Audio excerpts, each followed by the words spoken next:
Welcome po again sa ating Bible study dito sa Hardin. At ngayon po ang ating pag-aaral ay nasa chapter 2 ng Book of Ruth, beginning verse 8. Kaya if you have your Bible, please open with me at tingnan natin ang anong sinasabi nitong mga verses, and we'll spend time to dig and or something that we can learn dito. Ano po? Ang sinasabi sa verse 8, then Boaz said to Ruth, "You will listen, my daughter, will you not? Do not glean in another field, nor go from here, but stay close by my young women. Let your eyes," sabi niya sa verse 9, "be on the field which they reap, and go after them. Have I not commanded the young men not to touch you? And when you are thirsty, go to the vessels and drink from what the young men have drawn." So she fell on her face, bowed down to the ground, and said to him, "Why have I found favor in your eyes, that you should take notice of me, since I am a foreigner?" Ayon. Tingnan po natin itong short segment na ito, and makita natin yung una nilang encounter, pag-uusap between Boaz and Ruth. Nung sinimulan po natin ang chapter na ito last episode, ay ang setting ay ang sa field ni Boaz. Sa correlation niya sa time natin, this is the kumbaga yung kingdom o yung nasasakupan ng Panginoon na nakakapasok sa kanya. Kumbaga, kung tingnan natin yung typology o yung correlation niya, let's say na si Boaz ang ating Panginoon at tayo na pumapasok sa pamamagitan ng ating paniniwala at pananampalataya, nagkakaroon tayo ng entry sa kanyang kumbaga sa kanyang kaharian, kasi ang kaharian ng Diyos nandito na eh. Someone said, the kingdom of God is where God reigns. Kumbaga, kung hindi ka nagpapasakop sa kaharian ng Panginoon, you are outsider. Pero pag ikaw ay naniwala, ni-recognize ng ating Panginoong Jesus ay dumating na, biglang bugtong na anak, namatay sa krus para mabayaran yung ating mga kasalanan. All the way from birth, inherited sin from Adam, sa ating paniniwala, pananampalataya, he wiped them all out. Bibigyan niya tayo ng panibagong stand. Yun na yung ating justified state. Pero with that, ay hindi pa siya tapos, binigay niya ang kanyang banal na espiritu at nandito ang kanyang salita to guide us this time, to live the very life na intention niya kay Adam and Eve, and that is to live godly and righteous, representing Him sa buhay na ito. Nawa yon ang ma-revive sa mga churches, ano po. Kasi ngayon, ang commonly, parang iba na ang direction ng church. Iba na yung parang mission na naririnig natin sa mga pulpito.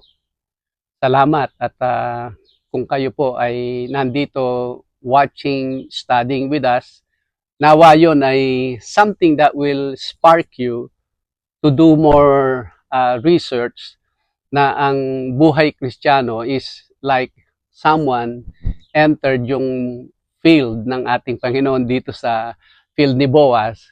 Yun po ang correlation niya. Like I said, ito po yung unang encounter ni Boaz at ni Ruth. Yes. Ngayon, ang sabi ni Boaz, dito nga sa binasa nating verse, sabi niya, "You will listen to me, my daughter, will you not?" Ayun. Yung para bang ito, stranger ito, na nakita niya willingly, nakipamulot siya kahit wala siyang particular na place sa kanyang field. Pero yung treatment niya sa kanya ay ang dami po. Kumbaga, he treated her na hindi na po siya iba, hindi na siya foreigner, at hindi na siya nakikipamulot. Kasi kung ano yung pribileyo, benepisyo dun sa mga workers niya, is the same din para sa kanya. Ito po, tingnan natin ng isang, tayo po kasi ngayon ay kumbaga, napapaloob sa times of the Gentiles. And you and I, kung kayo po ay walang dugong Israelita, kung kayo ay Pilipino, hopefully you are, dahil Tagalog ito, no? Tayo po ay naniwala, nanampalataya na kung ano ang sinasabi ng Biblia na mangyayari sa atin, now from darkness into light, sa pamamagitan ng ating Panginoong Yesus, may introduce sa atin kung sino po si Yahweh. Which alam natin, before coming ng ating Panginoong Jesus, tayong mga Gentiles are basically outsiders. Bago po tayo makapag-offer ng sacrifice sa Kanya, bago po tayo makapanambahan sa Kanya, technically, pumupunta pa sa Israel, sa temple, ma-proselyte ba, ma-turn into a Hebrew or Israelite, and then bago mo magawa yung usual na pagsamba sa Kanya.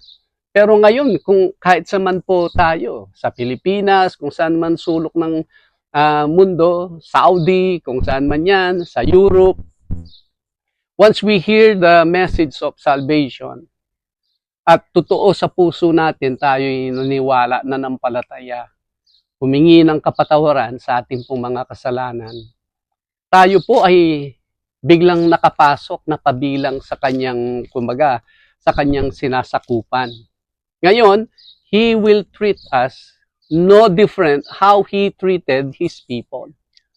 Wala po ngayong, at the moment, wala po siyang, there is no difference on how He welcome ang mga Gentiles like you and I sa kanyang kaharian as the same way na tinitreat niya ang mga Israelita ngayon.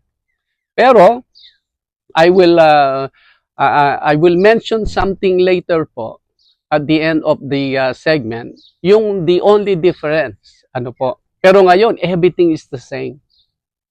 Sabi nga sa Ephesians chapter 2, tayo ay kabilang na sa kanyang, kumbaga, yung isang lalagyan, ay nandun po tayo with the believing Jews or believing Israelites. Wala na pong kaiba, wala nang difference sa atin. Kumbaga, yung dating, yung commonwealth nila, commonwealth na rin natin through the Lord Jesus Christ. Kaya lang, like I said, parang dahil ngayon tayo'y naniwala, hindi na natin dapat asikasuhin at alamin yon. Binigay lang sa atin po yung pribileyo. Diyan nga, sa Pilipinas, dito sa Amerika, I'm not sure about yung batas sa ibang bansa, pero parang yung driver's license. Yung driver's license po ay hindi mo pagmamay-ari ang daan. Pag binigyan ka ng driver's license, binigyan ka ng pribileyo para magpatakbo ng sasakyan sa daan. Pero yung daan hindi sa'yo. Di mo ba? So, ganun din sa pagiging Kristiyano. Hindi po natin pagmamay-ari ang kaligtasan o hindi po natin pwedeng i-claim na tayo ngayong mga Gentiles. Tayo na ang tao ng Diyos. Hindi po. Tayo po ay, kumbaga sa may malakas na ulan at may bahay, tayo po ay nakisilong. Yung silong na yun, nandun po ang mga Hebreo, nandyan ang mga Hudyo na kasama na natin sila na ito po yung mga naniwala sa ating Panginoong Jesus, okay? Hindi po yung mga nagpa-practice ng Judaism. Hindi po yung mga modern Pharisees na hindi po yon. Kasi nowadays, meron pong mga Messianic Jews na they recognize ang ating Panginoong Jesus and then they worship ang ating Panginoong Jesus. They recognize Him as the Savior tulad ng sinasabi po sa atin ng Biblia. Ito po ang sabi ni Boaz. Ang sabi niya, you will listen, my daughter, will you not? Ito, kinakausap siya. Since ito yung first time niyang papasok sa field niya at mamulot ng mga tira-tira. Sabi niya, do not glean in another field, nor go from here, but stay close by my young women. Ano po yung sinasabi ni Boaz dito kay Ruth? Ini-invite po niya manatili. Dito ka, stay here, sabi niya. Tingnan po natin kung i-correlate natin sa panahon natin. Since we have natagpuan natin, tinagpo tayo ng Panginoon sa isang pagkakataon, sa isang occasion na either sa church o dyan, kung kayo po ay nanonood nito at wala kayong church na pwedeng puntahan, pwede po ninyong kausapin ng ating Panginoon.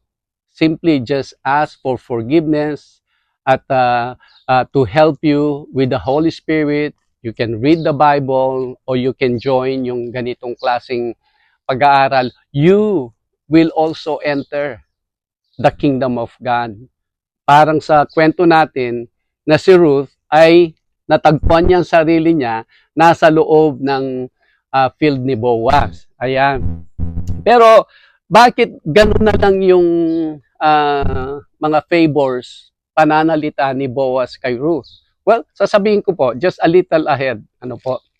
Kasi yung susunod na segment, ang isang napansin na, ang isang tinake note ni Boaz kay Ruth, dahil si Ruth ay nagpasakop sa Diyos ng mga Israelita. Parang tayo din. Para bang, Lord, I know a lot about this life, how I can go, to go advance or yung ma-promote, pero hindi po yon. I rather submit myself to you. Yun po yung pagtanggap. Hindi po yung sometimes naririnig natin parang idinadagdag natin ang Panginoon sa ating buhay after tayo ay so-called na tumanggap sa Kanya, itinutuloy pa rin natin yung perspective natin. Hindi po ganon. Hindi karagdagan ang Panginoon sa buhay. Kundi once we meet the Lord, that is brand new. Everything will be new from there. Kahit yung mga pangarap natin, yung mga ambition natin, yung dati ang focus natin, material na bagay, yung mga physical na bagay, mga tao, hindi na po yon once tayo ay pumasok, okay? Kaya ito na lang, sabi ni Boaz, stay here, sabi niya. Kumbaga tayo nakakilala sa Panginoon. Nandun ngayon ang lahat ng pangangailangan natin and everything dun sa kanyang kaharian na kung tayo magpapasakop sa kanya. Alright? Ito po kasi ang dala-dala ng ating Panginoong Jesus nung siya ay nagpunta siya dito. Remember nung sinusugo niya ang kanyang mga disciples, ang sabi po niya ay go tell them, the kingdom of God is at hand. Hindi po yung langit bumababa. Kumbaga sa pamamagitan niya, pwede ka magpasako sa kanya, ang buhay mo ay masusubaybayan, walang pagkukulang na pangangailangan mo ang mangyayari. Lahat ay, kasi ito na po yung sasabihin niya sa mga susunod eh. So number one dito, He is letting us know, let us remain sa ating pong paniniwala, pananampalataya, at least dun sa mga tamang tumanggap sa Kanya. Hindi po sa church natin, Hindi po sa doktrina, kundi sa salita niya. At ang major po, ang paniniwala natin sa ating Panginoong Jesus dahil siyempre marami na pong mga gumagamit sa pangalan ng ating Panginoong Jesus na kung saan ay tumanggap ka sa Panginoon. Pagkatapos mong after you accepted ang ating Panginoon, eto na po, set up. Ang daming mga doctrines na sasabihin, sige, para manatili sa iyo ang kaligtasan, ito yung gagawin mo. Stay lang po tayo sa Biblia. Kaya the more na tinitingnan mo yung mga pinapagawa sa atin, lalong bumigat ang buhay natin. Kailangan pala gawin ko to, kailangan ibigay ko to, kailangan. Yun na ngayon ang magiging buhay, hindi po. I really believe once tayo'y naniwala sa ating Panginoong Jesus, sa ating Panginoong Diyos, even Yahweh, ang ating pong buhay magiging free po tayo. Biglang natanggal sa atin yung hold ng mundo sa atin, yung mga influence na nasa kaisipan natin, mapapalaya tayo sa lahat ng mga iyon. Pero anong gagawin natin? Well, as we listen sa ating Panginoong Diyos, sabi niya, manatili ka. Stay believing in me. Stay trusting me. Yun, no po. And then sabi niya sa verse 9, let your eyes be on the field which they reap, and go after them. Sabi niya, go after them. Bago ko po ituloy ang verse na ito, sabi niya, pay attention, sumunod ka sa kanila. So yung sometimes kasi sa buhay na ito po, napakadaling malihis na akala natin ay we're still continuing sa ating pananampalataya. Pero iba na pala yung sinusundan natin. Yes? Kasi constant po kasi yung nangyayari sa buhay na ito. This life is so active na kung hindi po tayo nagpe-pay attention, sino ba itong mga tao ng Panginoon? Ito ba yung mga manggagawa ni Yahweh? Ito ba yung mga sumusunod kay Yahweh? Ito ba yung mga taong ibinubuhay nila ang kanilang mga buhay ayon dito sa Scripture? For one is, nakatuon ba ang kanilang pansin? Nakabuhos ba ang kanilang energy? Kung paano sila nagpapatuloy na nagwo-worship at nagsiserve sa atin. Pagmasdan po natin sila. Kasi kahit sa loob ng church ay meron po tayong may encounter. Nagwo-worship to. Ito, nagsiserve ito. And then mamaya, tingnan mo yung kanyang buhay ay yung mga tira niyang energy, panahon. Yun ang nasa church. Pero yung talagang talino niya, yung skills niya, ay binubuhos niya sa secular, binubuhos niya sa mundo. Kaya makikita natin yung progress niya sa pagiging Kristiyano. Sana teacher na siya. Sana minister na siya na meron na siyang sariling group of people na natuturuan niya sa mga at least basic na Kristyanismo. Someday ay magiging dalubhasa pa siya sa Biblia. Hindi po umaasenso dito sa secular, pero yung pagiging Kristiyano niya is a maintenance. Huwag po nating sundan yung ganun na tao. If you want to hear my unsolicited advice, hindi po yun. Pag tayo nakakilala sa Panginoon, ang how we can minister to the Lord, yun ang aangat. We can maintain yung may nakakain tayo at nakakaraos tayo, pero ito ay umaangat ng Yun po ang, let's pay attention to those people. Hindi po yung ginagawa nila, sabi nga nila, maraming mga tao, ang kaugnayan nila sa Kristyanismo ay fire insurance. Pero yung mga secular, yung mga worldly na ambition nila, nandyan pa rin. Huwag po nating sundan ang mga ganun na tao. Ang dapat, we pay attention, sino po yung mga nakakasalamuhan natin, nakakasama natin. Ito, lingkod ito ng Panginoon. Bakit? Kasi kung paano siya lalo pang magamit ng Panginoon, yun ang kanyang tuon pansin. At doon nakabuhos ang kanyang buhay. Ayun. So ano po, yun ang sinabi niya. And then continue sa verse 9, sabi niya, have I not commanded the young men not to touch you? And when you are thirsty, go to the vessels and drink from what the young men have drawn. Number one, hindi po ba ang provision ng Panginoon ay nasa atin? Sabi niya, do not be like the Gentiles sa Matthew. Worried sila. Anong kakainin nila, anong isusuot nila. Tingnan po natin ang tingnan ninyo mga ibon, sabi nga. Dito sa atin, narinig nyo ba mga ibon? Tingnan nyo, pagmasdan nyo mga ibon. Hindi man po yan, nagana yan. Hindi man sila nagtatanim, wala man silang mga bodega, pero wala pong napapabayaan. Lahat ay pansin ng Panginoon, ang kanyang creation. How much more kaya?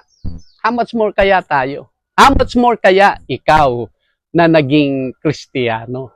Bantay ka ng Panginoon. Wala pong mga pangangailangan natin na hindi niya ibibigay sa atin. Ayun. Kaya sabi niya, pag ikaw ay thirsty, nandiyan ang pinrepare ko. Pinaprepare ko na yan. Kumbaga, yung provision ng Panginoon. Bago pa man mangyari yung pangangailangan, the Lord is already working to meet you at that certain point ng ating buhay para meron po tayong makain, para meron po tayong magamit para masustain ang buhay na ito. Ayan. So prepared na sa Panginoon ang lahat ng mga magiging situation natin dito. And then ang sabi niya, meron pa po siyang sinabi na sandali nasa inyo. Have I not, pala, sabi niya, have I not commanded the young men not to touch you? Ano pong sinasabi niya doon? May protection ang bawat Kristiyano na pumasok o nagtiwala na nampalataya sa ating Panginoon. As long as you are staying in His field, naku, you have protection from Boaz. Ganon din po sa atin. Meron po akong i-share sa inyo. Nung bago po kami na-send sa Pilipinas back in 1999, meron pong isang couple, mag-asawa, na American missionary. Nandyan po sila sa Pilipinas, kung Pilipinas man po kayo nanonood ngayon. And then, hanggang na po, flourishing yung kanilang ministry. I believe nasa adoption, yung nag-a-adopt sila ng mga bata. Now, nung marinig nila, I believe it was the time ni Joseph Estrada, ni ERAP, na parang dahil hindi niya kasundo yung MILF, MNLF, parang gano'n yung mga different groups. Ang kanilang gustong gawin, mag-combine sila and they will create chaos. So parang yung bombing, ganun sa Pilipinas, yun ang rumor. Yun ang rumor. Nung marinig nitong dalawang missionaries na ito, mag-asawang missionaries, ay they pack, kumbaga, nag-impake sila, they stop their ministry, or they stop their involvement, and then bumalik po sila dito sa US. Alam po ninyo, pagbalik nila dito sa US, not long after that, sila pong mag-asawa, I believe sa Texas po nangyari ito. Sila pong mag-asawa, nakasakay sa sasakyan. Nung nagda-drive sila, may bumangga sa kanilang drunk driver. Lasing na tao. Patay po silang dalawa. Namatay sila dito when ang iniiwasan nila ay danger dyan sa Pilipinas. Ano po yung point ko dito? As long as we are doing what the Lord assigned us to do, guarantee po ang kanyang protection sa atin. I will not mention kung familiar po kayo kay Watchman Nee, yung Heavenly Man. Doon po, nandun ang mga kwento how supernaturally the Lord protects His people. As long as you are in His will, as long as you are worshiping and serving Him, i-dispose po niya ang lahat ng sa kanyang kapangyarihan para maingatan po tayo. Anyways, eto na.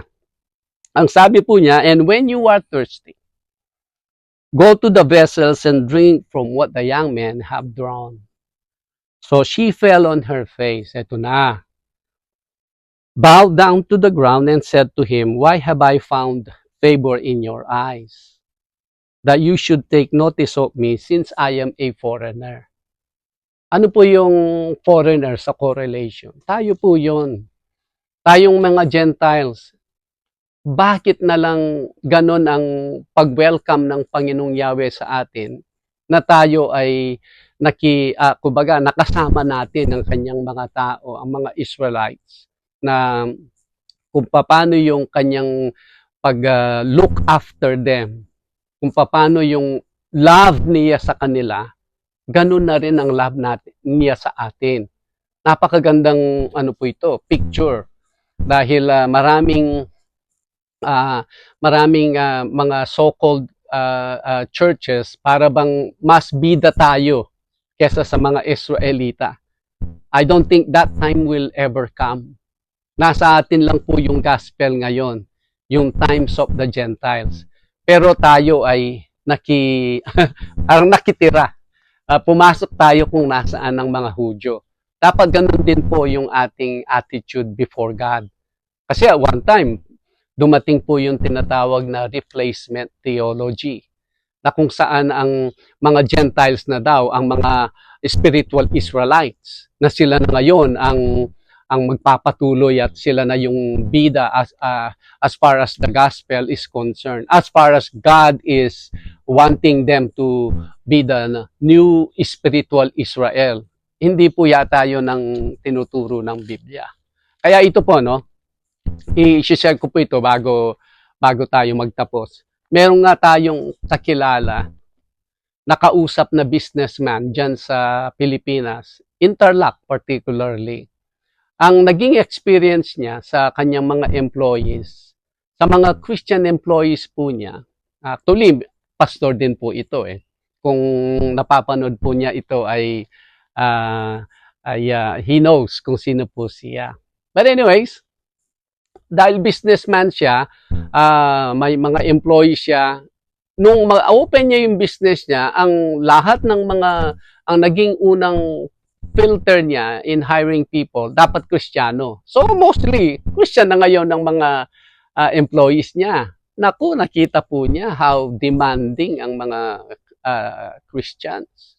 Na merong ganito, at saka alam nilang pastor ka, yung kung ano-ano na yung mga, ang hirap nilang mag-commit doon sa kanilang ginagawa. Hindi po lahat ng churchgoers ay maasahan natin kasi. Kaya dumating na siya doon sa point na sabi niya sa akin, pastor, kung ikaw mag-o-open ka ng business, payo ko lang ito, sabing gano'n. Huwag mong gawin yung ginawa ko. Kumbaga yung akala natin, basta Christian sila ay, ito po, sasabihin ko sa isang linya, very demanding dahil sila ay Kristiyano. Parang they have so much rights dahil sila ngayon ay Christian. Tularan po natin si Ruth. Si Ruth ay simply, sabi niya ay, Papa, you took notice of me since I am a foreigner. Meaning, siya ay mapabilang lang ay malaking pasasalamat na iyon. Hindi yung magdidemand ka pa more than kung ano yung ibibigay ng ating Panginoon. Tayo, nakakaraos. May kinakain tayo 3 times a day. Tayo, may naisusuot. At nabibigyan tayo ng pagkakataon, opportunity ng Panginoon na patuloy niyang magamit at patuloy na nagbibigay ng kaluwalhatian sa kanyang pangalan. That is more than enough. Kumpara kung hindi tayo nakakilala sa ating Panginoon, baka matagal na tayong patay. Baka nasagasaan na tayo ng pison. O kung saan man, kung ano man yung nangyari sa buhay natin na unbelievable, ganun namatay yung taong yun. Hindi, ngayon po ay buhay pa tayo. As you are hearing, watching po ito, that means yan ay patotoo ng Panginoon na tayo ay He takes care of us as long na nandyan tayo sa kanyang kalooban, sa kanyang will at sa kanyang kaharian. Yan po. Salamat at hanggang sa susunod, nawa ay you can continue to watch, share, and subscribe dito po sa ating channel. Si Pastor Ramses Gamboa po ito. At hanggang sa susunod, God bless you and shalom.